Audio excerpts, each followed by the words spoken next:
This morning, a deluge of 67 missed calls jolted me awake. Unsaved numbers, yet instantly familiar. I recognized the perpetrators. It had been 12 years since my family deliberately abandoned me in the wilderness, finding humor in the ordeal. "Let's see if she can navigate her way out alone," my sister Madison had cackled, her voice echoing mockingly through the trees, as if it were a game. The supposed family healing retreat, Mother's grand scheme for reconnecting with nature and mending fences, was, in reality, a meticulously planned act of betrayal. 6 individuals dragging one despised girl up a mountain only to cast her aside. I was 17 then, a reluctant resident in my father's house with nowhere else to go. Dad, my stepmother, 2 stepbrothers, Madison and me, Lily, the leftover, the charity case from Dad's first marriage, the mistake. Their disdain was palpable, communicated in countless unspoken ways. My name conspicuously absent from Christmas stockings, birthdays forgotten for 3 consecutive years, a broom thrust into my hands while others indulged in video games. The cruelest irony was my unwavering belief that relentless effort might, eventually, earn me their love, or at least their tolerance. Thus, when my stepmother Deborah proposed the mountain trip, I eagerly complied, packing extra socks, even clinging to a sliver of hope. We endured an 8-hour drive to a remote forest in the Rockies. The name escapes me now. Their incessant jokes about bears and getting lost, about tying a rope to my ankle, grated on me. Yet I feigned laughter, as I always did, terrified they'd perceive the depth of my hurt. On the 3rd morning, we embarked on a strenuous hike up a steep rocky ridge trail, barely more than a deer path. I lagged behind, burdened with the unwanted pack. Dad's constant bark of "keep up or go back," and Madison's eye rolls whenever I stumbled, even the dog's judgmental side-eye, fueled my despair. Then it happened. At a narrow fork near the ridge summit, a small clearing offered a panoramic view of the valley. They announced a break. Bags were dropped, selfies taken, water guzzled. I stood a few feet away, meticulously absorbing the landscape, a premonition gnawing at my gut that I would need to recall every detail. Then footsteps behind me. A hushed giggle. Madison's voice, soft and cruel. "Let's see if she can get out of here on her own." I spun around. Emptiness. The ridge was deserted. Their bags, the dog, my family, all gone.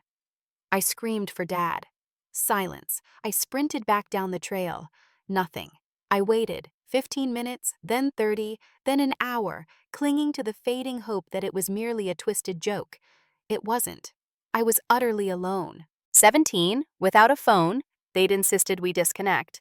No map, they'd claimed I wouldn't need one, just a granola bar and a half-full water bottle in a borrowed backpack. Something inside me shattered that day, not with a bang, but with a quiet, definitive click, like a lock securing a door that would never reopen. I didn't cry. Not then. I simply began to walk. I recalled a ranger station, perhaps 8 miles back. Guided by the sun and the mountain slope, I navigated the winding trails for hours. When I finally stumbled into the station just before sunset, I appeared no different from any other weary hiker. No one suspected the truth. I explained I'd been separated from my group, politely declining their offer to contact my family. That night, on a scratchy cot, with a full belly, I made a silent vow. I would never return. To escape their warped perception of me, I had to vanish completely.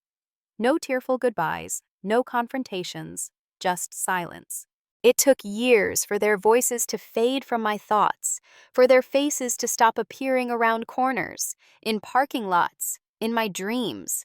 But that morning, 12 years later, seeing those 67 missed calls, I felt no panic.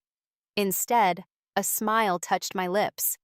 The chapter they believed closed was about to reopen, and this time, I held the pen. They never came back for me. I waited 2 full days after that first night at the ranger station.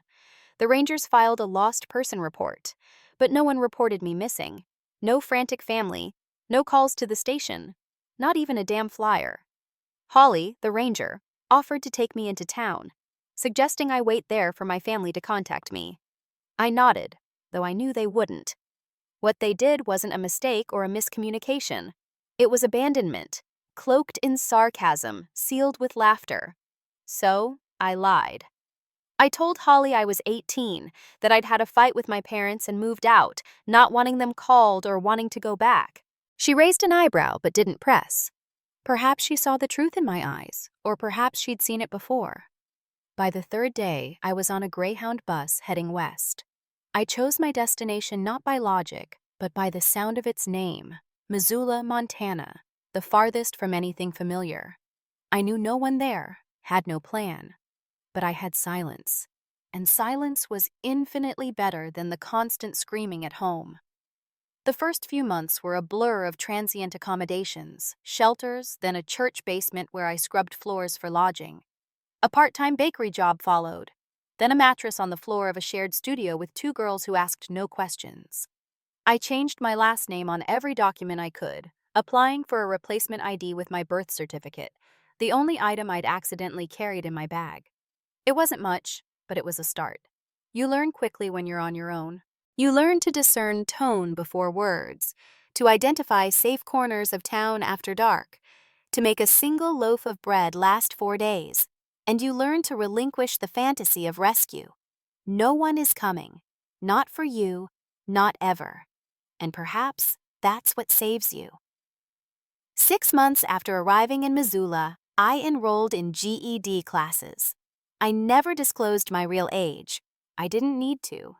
Rough sleeping, scrubbing toilets, and perpetual somberness added years to my appearance. My instructor, Dana, was the first adult to look me in the eye and see capability, not brokenness. "You're quick," she remarked once, after I corrected a math equation. I nearly wept. Not for the compliment, but because no one had ever called me quick before, only slow, dumb, dead weight, drama queen. By my 18th birthday, I had my GED, a full-time bakery job, and a singular goal: don't go back. There were moments of weakness, nights spent scrolling Facebook on library computers, searching for Madison's profile. She was attending college somewhere back east, blonde, perfectly smiling, with hundreds of likes. Once, I found a post captioned "Miss Oos" with a childhood photo of us. I stared at it for 10 minutes, then realized it was from the year after they left me.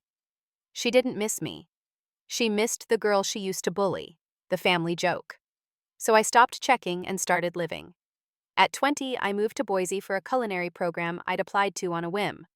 It wasn't prestigious, just a 2-year certificate at a community college, but it was mine. Dana had helped me with the essay. "Tell them the truth," she'd advised. "Not the facts. The truth." So I did. I wrote about being left behind, not for sympathy, but for clarity. Because getting lost had, in fact, saved me. Not suddenly, not in an Instagram-worthy revelation, but gradually, like cultivating a garden in ruins. I rented a small studio above an auto shop. The ceiling leaked, the radiator clanged, but it was quiet. The food I cooked was free of insults, the bed free of conditions. And that was enough. Until this morning. 67 missed calls. 12 years of silence, no contact, no apology, not even a message until now. The first call arrived at 2:13 a.m. By the time I woke, there were 66 more. I didn't recognize the number, but an instinct told me. I opened my window, let the morning air caress my face, and didn't call back. Instead, I poured coffee and sat at the small table where I'd meticulously planned my adult life. Now, on that same table, lay my phone and the specters of a past I never invited back. Whatever storm brewed, I was ready. I was no longer the girl on the ridge. This time, I wouldn't walk away. I would face them, and I would ensure they remembered precisely who they had abandoned. By the time I left for work, the calls had ceased, but the texts had begun. Madison. "Lily, please call me back. It's important."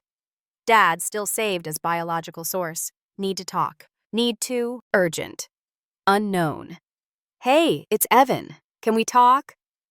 Evan, one of my stepbrothers. I hadn't thought of him in years. Didn't even know he had my number. I deleted the first few, but paused at his. Curiosity, perhaps, or the lingering desire for an answer to a question I'd long ceased asking aloud. Why did you do it? But I didn't text back. Not yet. Instead, I called Dana. She answered on the second ring. Hey kiddo, everything okay? I think they found me, I said, my voice cracking for the first time in years. A long pause. You don't owe them anything, Lily. I know, I said, though I didn't feel it. Not yet. That night, after closing the cafe, I poured a glass of cheap wine and revisited the texts. There were now 27. Madison. We just want to talk. We didn't know it would go that far. Dad. I'm sick. We should talk before it's too late. Evan. Look, I didn't know they left you. I swear. I thought you just wandered off and ran away. I stared at Evan's text for a long time, not because I believed him, but because it confirmed what I'd anticipated. They were rewriting the story. In their version, I wasn't abandoned. I was emotional, dramatic, difficult, the kind of girl who walked away from her family for no good reason. Their outreach wasn't born of longing, but of a desperate need to control the narrative, to ensure the person they'd discarded hadn't grown teeth. Too late, I finally responded, not to Dad or Madison, but to Evan. I skipped the greeting. Me? What do you want? The 3 dots appeared almost instantly. Evan. Look, I know you hate us. I get it. I do. But Dad's not doing well. He's got late-stage kidney failure. He's been asking about you. Me. So ask him what I smelled like when you left me on that ridge. It took him 5 minutes to reply. Evan, it wasn't supposed to be permanent. We came back. You were gone. I reread that 3 times, then hurled my phone across the room. It bounced off the couch and landed on the floor. I didn't cry. I simply laughed. That ugly, guttural laugh, devoid of sound, just breath. Because in their world, it was all a humorous misunderstanding, a family prank, no big deal. 12 years later, and still no one admitted the truth. Not even now. 2 days passed. I thought it was over. Then, a call. Not from them, but from Caitlin, my old childhood neighbor. The one who'd shared sidewalk chalk and Capri Suns before middle school changed everything. She found me on LinkedIn, of all places. Said she'd seen something on Facebook. Your sister posted an old photo of you guys hiking. Caption said she was always a little wild. We miss her. Come home, Liz. My blood ran cold. They're spinning it, I whispered. Of course they are, she said. You think they're going to admit what they did? Caitlin didn't pressure me. She simply said, if you ever need backup, I'm here. That night, I Googled them. Everything. Madison's Instagram appeared first. Perfect photos, a happy marriage, a golden retriever, and a bio reading, proud sister, daughter, wife, mental health advocate. The irony nearly stole my breath. Dad's name surfaced in local news. Family hardware staple closing after 30 years. The article mentioned declining business after a new home improvement store opened nearby, their struggles. So that's why you're reaching out now. You're drowning, and I look like a life raft. But I wasn't. Not anymore. Still, I couldn't sleep. Madison's voice echoed in my head. Let's see if she can get out on her own. She hadn't just abandoned me. She'd bet against me.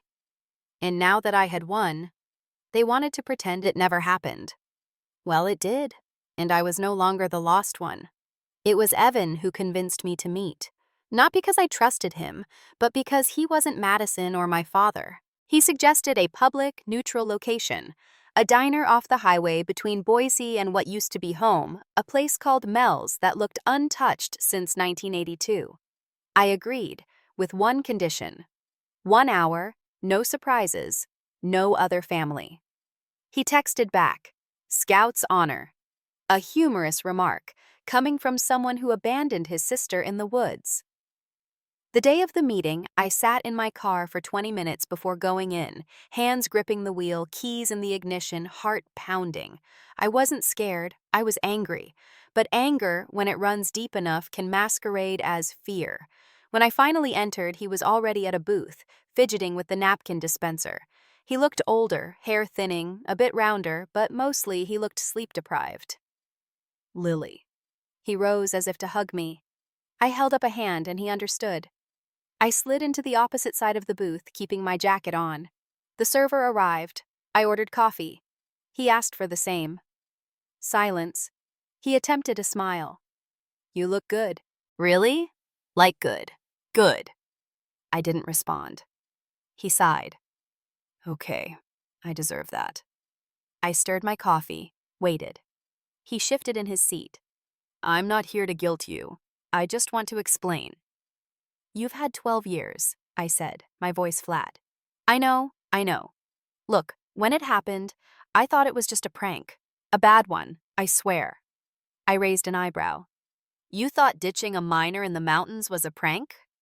He looked down. I thought we were coming back. I said nothing. He continued. But then, when we got to the car, Dad just said, she'll figure it out. Like it wasn't even a big deal. Madison laughed. Mom looked scared, but she didn't say anything. And I didn't either. I'm sorry. There it was, the truth. Not in the apology, but in his phrasing. We got to the car. They had left together. They hadn't lost me. They had chosen to leave me. He wasn't lying to rewrite history. He was lying to assuage his own guilt. Do you know what I had with me? I asked. He looked confused. I had one granola bar. No phone, no wallet, no map. You all knew that. Dad said you were old enough. I cut him off. I was 17. He didn't answer. The silence between us hummed. Then he said it. The true reason for his visit. Dad's dying. I nodded once. He's asking for you. I looked out the window. Why now? Evan sighed. Because the store went under. The house is gone. And he says he just wants to make things right before it's too late. Make things right, I echoed. Evan leaned in. Look, I'm not here for money. Neither is he. He's messed up. But maybe he's trying. Maybe he's scared. And you? He shrugged. I don't know. I just kept thinking about you. How you were the only one who ever called out his crap. How maybe we were all just too scared to do the same. That stung, because it was true. I had been the first to break the silence, and they had punished me for it. Evan reached into his jacket, pulled out a folded piece of paper, and slid it across the table. What's this? I asked. He wrote it for you. I stared at it, but didn't touch it. You don't have to read it, Evan said softly. Just take it if you want. I eventually did. He stood, left money for the coffees, and paused before exiting. I was wrong too, Lily, he said. I could have stopped it. I didn't, and I'll live with that. He left. I sat there for a long time, the folded paper a weighty presence in my coat pocket, unsure what terrified me more, what it said or what it didn't. That night, I didn't sleep. I laid the note on my kitchen counter, pacing around it as if it might bite. Eventually, I opened it. 5 lines in Dad's messy handwriting. I was wrong. You didn't deserve it. I thought I was making you tougher. I see now I broke something. I don't expect forgiveness, but I need you to know. I remember. That last word hit me like a physical blow. He remembered. He remembered the ridge, the heat, the laughter, the look on my face when I realized they were gone. He remembered everything. He just hadn't cared. Not then.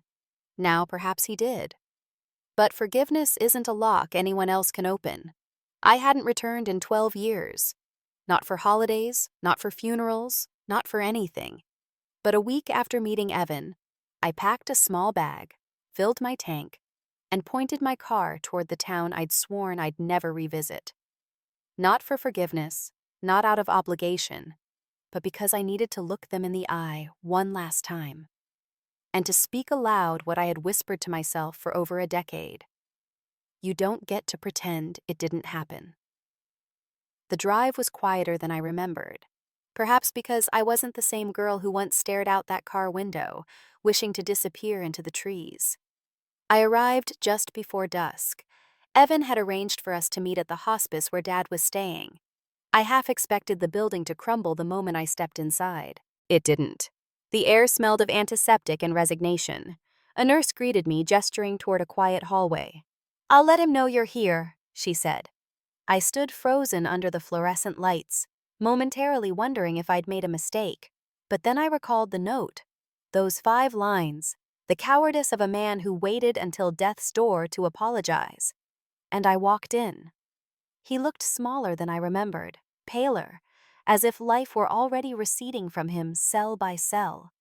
When he saw me, his mouth twitched, as if to smile. But he didn't. "Lily," he rasped, his voice like gravel scraping asphalt. I didn't sit, didn't say hello. I simply stood at the edge of the room, as if inspecting damage. He cleared his throat. "You came. You asked." A pause. "Then I didn't think you would. You didn't think I'd survive being left on a mountain either." That landed. He looked away. "I was angry," he muttered. "Thought you were weak." "And so you left me behind?" I asked. "To toughen me up?" "No," he said, his voice low. "To see if you'd break." I blinked. That was the closest thing to truth I'd ever heard from him. "You wanted me to fail," I whispered. He didn't deny it. He simply closed his eyes. Silence stretched between us like a canyon. "I read your note," I said. He looked back at me, eyes wet. "Then you know I regret it." "I don't care," I said. "Regret isn't enough, not after 12 years of silence." He nodded slowly. "Fair." There it was again. That quiet honesty. And for a second, I didn't hate him. I pitied him. A man who believed power stemmed from cruelty. A man who mistook fear for respect. A man who didn't comprehend love, so he tried to conquer it instead. "I'm not here to forgive you," I said. He didn't flinch. "I'm here so that when you die, you don't get to imagine I turned out broken. You don't get to leave this world thinking you won." He looked up at me, something flickering in his eyes, grief, perhaps, or shame. "What did you do with your life?" he asked, his voice barely a breath. "I built one," I said. "Without you, without Madison, without any of it." He nodded. "I'm glad," he said. For a second, I believed him. Outside, Evan waited by the parking lot. He said nothing, just handed me a folded piece of paper. "Madison wrote you something too," he said. I stared at it, then back at him. "She's always been good at rewriting stories," I said. "Tell her I'm not reading it." He sighed. "She's not the same person, Lily." "Neither am I," I said. "But she made me who I am." "And what's that?" I smiled. "Free." Before leaving town, I made a detour, driving up to the old trailhead, the one that led to the ridge where they left me. I sat on a bench near the start of the path, just as the sun began to dip behind the trees. For a moment, I envisioned her, that 17-year-old girl in beat-up sneakers, a backpack too heavy, a heart too hopeful. I wished I could reach into that memory, hold her shoulders, and tell her something she could never have believed then. "You're not going to disappear. You're going to rebuild. You're going to become someone they can't even look in the eye without flinching. And that will be enough." I didn't hike the trail. I didn't need to. I already knew how it ended. I arrived home the next morning, just before sunrise. Boise was still asleep, the streets quiet. My apartment smelled of coffee grounds and the lavender candle I'd forgotten to extinguish. And my phone. It was lit up again.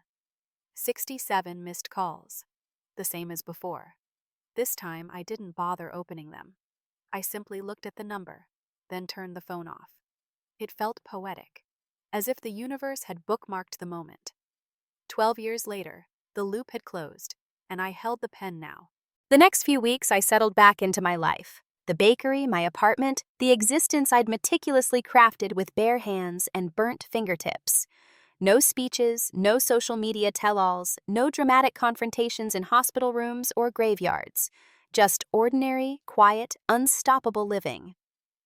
That's the untold truth about survival.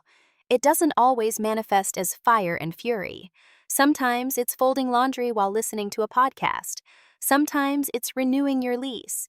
Sometimes it's patiently teaching the new girl at work how to use the register, even when her hands tremble as yours once did. And sometimes it looks like nothing at all, which is how you know it's healing. A month after my return, a letter arrived.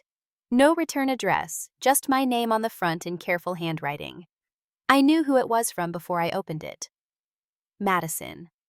Inside, 2 pages, front and back. She apologized, claiming she'd spent years pretending it was a joke because the alternative, that she was cruel, was too unbearable. She was in therapy now, she wrote, and had finally told her husband the truth. At the bottom of the last page, she added, "You're stronger than I ever was, and I'm sorry it took losing you to realize that." I folded the letter once and placed it in a drawer I rarely opened. I didn't discard it, nor did I reread it. It wasn't for closure. It was simply proof that I wasn't insane, that what happened truly happened, and that in their own twisted, delayed way, they remembered too. Weeks passed, then months. Dad died in early spring. Evan texted me the morning it happened. I saw the preview on my phone, didn't open it, deleted it instead. I didn't go to the funeral, not out of spite, not out of anger. I simply no longer belonged there. I wasn't the daughter they lost. I wasn't the sister they mocked. I wasn't the girl they left behind. I was someone else entirely. And funerals are for those who need to say goodbye. I said goodbye a long time ago. I still visit the mountains sometimes, different ones, not to chase ghosts, but to forge new memories. A few months ago, I embarked on a solo hike, a long trail, high elevation. I stood at the summit, wind whipping my face, and thought, I made it out. Not just out of the woods, but out of the story they wrote for me, out of the cage they called home. And I didn't just survive, I became. People ask me now if I ever reconnected with my family, and I always offer the same response. They found me, but they didn't recognize who I'd become. That's the thing about people who only know how to break others. They never expect them to rebuild, especially not stronger, especially not taller, especially not better. Some nights I still think about the ridge, about that version of me who stood among the trees, trying to convince herself they'd return. And if I could speak to her now, I'd say, don't wait for them. They'll never be who you need them to be. But you'll become exactly who you're meant to be. Because the best revenge isn't confrontation. It's peace. It's freedom. It's walking into a life so good, so full, so authentically you, that the people who tried to bury you start digging through their own regrets, realizing you were the one they should have followed. The story ends here, not with a dramatic return, not with forgiveness, not with rage, but with a girl who found her way out of the woods and never looked back. Because sometimes, the most powerful thing you can do is not go home, but build one instead.